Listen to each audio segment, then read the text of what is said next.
দুটি ক্রমিক সংখ্যার বর্গের অন্তর 49 হলে ক্ষুদ্রতর সংখ্যাটি কত?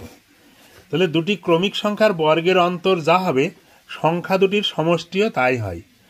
তাহলে এবারে অন্তর যদি 49 হয় তো সংখ্যাদের সমষ্টিও হবে 49। তাহলে এই সমষ্টি 49 হয় এবং ক্রমিক সংখ্যা হয়। তাহলে যেহেতু চেয়েছে এখানে ছোট সংখ্যাটি ক্ষুদ্রতর সংখ্যা, তাহলে এর থেকে 1 বিয়োগ করতে হবে। বিয়োগ করলে আমি কত পাবো? 48। এই 48কে এবার 2 দিয়ে ভাগ করতে হবে। তাহলে 2 দুগুণী 4, 8, 4 দুগুণী 8। তাহলে ক্ষুদ্রতর সংখ্যাটা আমরা কত পেলাম? 24। আর বৃহত্তম সংখ্যা বললে তখন আমরা কি করতাম? এই 49-এর সঙ্গে 1 যোগ করে তাকে 2 দিয়ে ভাগ করতাম।